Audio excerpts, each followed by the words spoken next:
أعزائي المشاهدين، السلام عليكم ورحمة الله وبركاته. عاملين ايه يا جماعة؟ يا رب دايما تكونوا بصحة وسلام يا رب. الفيديو بتاعنا النهاردة هنتكلم فيه عن العملات الليبية القديمة، عشان خاطر في مصريين كتير راحوا اشتغلوا في الفترة ديت، وطبعا في قبل الثورة في ليبيا راحوا اشتغلوا وكده، والعملات معاهم، فهم مش عارفين العملات دي هل تسوى ما تسواش. وطبعا اخواتنا الليبيين برضو لو عايزين يعرفوا اسعار العملات فانا بقولها بالدولار، طبعا السعر بالجنيه المصري وسعرها بالدولار، تمام. وانت غير بقى عملتك من الدولار بقى وهتعرف السعر، تمام. والسعر اللي انا بجيبه سعر متوسط، تمام، يعني ما بين يعني الحالة الانسر، بس بيبقى فيه اسعار كتير ومزايدات كتير على الاي باي، فانا بختار لك المتوسط بتاع الاسعار وبجيبه لك، تمام، بحيث ان انت تقيس عليه لو انت مثلا مش هتعرف تبيع على الاي باي وهتبيع في السوق المحلي اللي بيبقى سعرها ارخص بكتير من العملة، طبعا ان هي تتباع بالدولار او هتتباع بره، تمام. فخلونا قبل ما نبدأ زي ما احنا متعودين نصلي على سيدنا النبي محمد عليه أفضل الصلاة والسلام. وتكون أول عملة معانا النهاردة المليم بتاع ملك ليبيا اللي هو إدريس الأول. دي إصدارها سنة 52 وانتهى إصدارها سنة 52، معمولة من البرونز. الوزن بتاعها 3 جرام والقطر 18 مليمتر، السماكة بتاعتها 1.5 مليمتر. كمية السك المعروفة عنها 7.750.032 قطعة. بسعر الأنصر للقطعة الواحدة 287 جنيه، بواقع 5.8 من 10 دولار، يعني 85 سنت، تمام. نخش بقى على الواحد مليم، إصدار سنة 65 وانتهى إصداره سنة 65. معمول من مادة اللي هي البراس النيكل، اللي أنا قلتلكوا قبل كده، اللي هي عبارة عن زنك ونحاس ونيكل، تمام. الوزن بتاعها 1.75 من 100 جرام، القطر بتاعها 16 مليمتر، السماكة بتاعتها 1 مليمتر. كمية السك المعروفة عنها 11 مليون قطعة فقط لا غير. بسعر الأنصب ب232 جنيه، ب232 جنيه، بواقع 4.7 من 10 دولار، يعني 74 سنت. ندخل بقى تالت عملة معانا النهاردة، الاتنين مليم بتاعت الملك ليبيا اللي هو إدريس الأول، إصدار سنة 52 وانتهى الإصدار بتاعها سنة 1952. معمولة من مادة البرونز بوزن 6 جرام والقطر 24 مليمتر، والسمكة بتاعتها 1.72 من 100 مليمتر. كمية السك المعروفة عنها 6.650.000 قطعة و32، تمام. بسعر الأنصر للقطعة الواحدة 534 جنيه، بواقع 10.8 من 10 دولار، 10.88 سنت. الخمس مليمات بقى بتاعت الملك ليبيا اللي هو إدريس الأول، إصدار سنة 52 وانتهى إصدار سنة 52، معمولة من مادة البرونز بوزن 10 جرام، والقطر بتاعها 28 مليمتر، السماكة بتاعتها 2.3 من 10 مليمتر. كمية السك المعروفة عنها 7.680.032 قطعة. بسعر الأنصر للقطعة الواحدة 545 جنيه، بواقع 11 دولار. خامس عملة معانا النهاردة اللي هي 5 مليمات، إصدار 65 وانتهى الإصدار بتاعها سنة 1965، معمولة من مادة براس النيكل. الوزن 2.5 جرام، القطر 20 مليمتر، السماكة بتاعتها 1.3 من 10 مليمتر.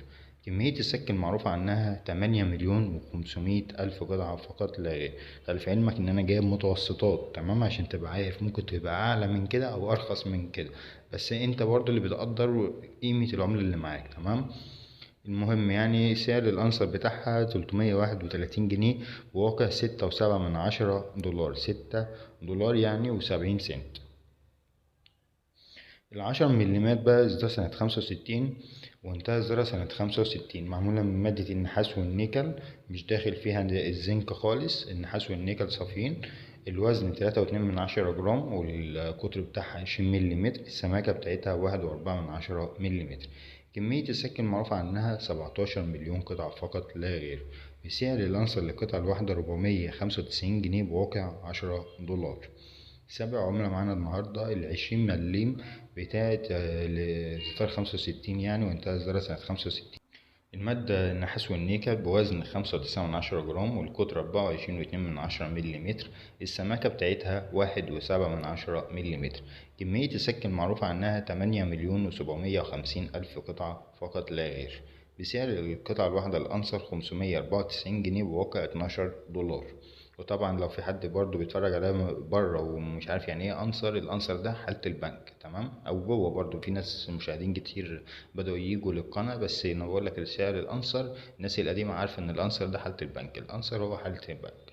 50 مليم بقى إصدار سنة 65 وانتهى إصدار سنة 65، معمول من مادة النحاس والنيكل، بوزن 7 جرام والقطر 26 مليمتر، السمكة بتاعتها 1.9 مليمتر. كمية السك المعروف عنها 8 مليون قطعة فقط لا غير، بسعر القطعة الواحدة الأنصر 742 جنيه، بواقع 15 دولار. تاسع عملة معانا النهاردة 100 مليم إصدار 65 وانتهى إصدار سنة 65، معمولة برضو من مادة النحاس والنيكل، بوزن 11 جرام والقطر 30 مليمتر، السمكة بتاعتها 2.7 مليمتر.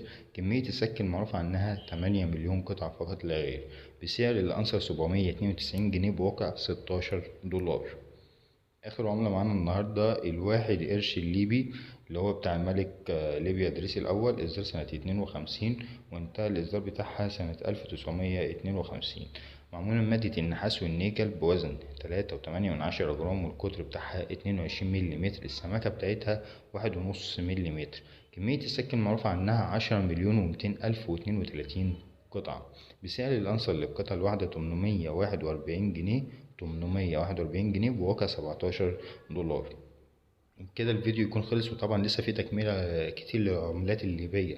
تمام، بس انا قلت زي ما انتم عارفين انا بجيب 10 عملات وببلغك باسعارهم وكميات سكهم، والمعلومات الباقية بقى الوزن والمادة اللي هي مصنوع منها العملة، عشان ممكن تفتكر البرونز اللي معاك ده لا، ده تفتكره نحاس اصفر بس صافي كده، انت فاهم قصدي؟ فانا بعرفك، او النحاس والنيكل ممكن شكله يوحي ليك ان هو فضة لو هي متلمعة او نظيفة. تمام، دي حصلت معايا في العملات اللي هي بتاعت الملكة اليزابيث والحاجات دي، في حاجات تبقى نحاس ونيكل تفتكرها فضة والدنيا متلخبطة. فلو عايزين نكمل في سلسلة العملات الليبية والعملات بقى اللي احنا بقى المصريين معظمهم سافروا بقى الكويت برضو، وسافروا السعودية كتير وليبيا، فلو عايزين اكمل في سلسلة الفيديوهات ديت عشان معاك عملات كتير في البيت مثلا ومش عارف قيمتها، او مش عارف العملة دي بتاعت ايه اصلا، او عملة غريبة، يا ريت والله اليوتيوب يعمل لنا فكرة الكومنت بالصورة، الناس تبعت لي صورة العملة وابلغهم على طول. تمام، لان الناس بتبعت لي كلام فاللي هو العملة سنة كذا بتاع كذا، فأنا مببقاش عارف شكل العملة ايه عشان أخش أبحث عنها أو الكتالوج. تمام، بس إن شاء الله هنحاول نلاقي فكرة إن احنا نعمل قناة على الواتساب، بحيث إن الناس تبعت لي الصور وأقدر أبلغها. تمام، ومتنساش طبعا لو أنت لسه جديد معانا في القناة اشترك معانا. ان شاء الله انتظروا الفيديو الجاي، هيكون عن ال5 قروش اللي هي الورق القديمة. وطبعا عشان خاطر الناس تبقى عارفة قيمتها، في ناس بتبقى راكنها كده اهو تحت الازاز، ازاز التسريحة بقى تحت ازاز بقى، بخش الصيدلية او بخش اي حاجة الناس بتبقى معلقاها كده، اللي هو فاهم، ميعرفوش ان هي غالية وليها سعر عالي، ممكن واحدة منها توصل ل20 ألف 30 ألف جنيه، هو حاططهم كده راميها كده بطريقة غريبة جدا. فان شاء الله يعني الفيديو الجاي هيكون عن ال5 قروش الورق بتاعت مصر، وهنكمل برضه في سلسلة العملات العربية القديمة. وبس ما تنسوش الاشتراك واللايك الجميل بتاعكم. السلام عليكم ورحمة الله وبركاته.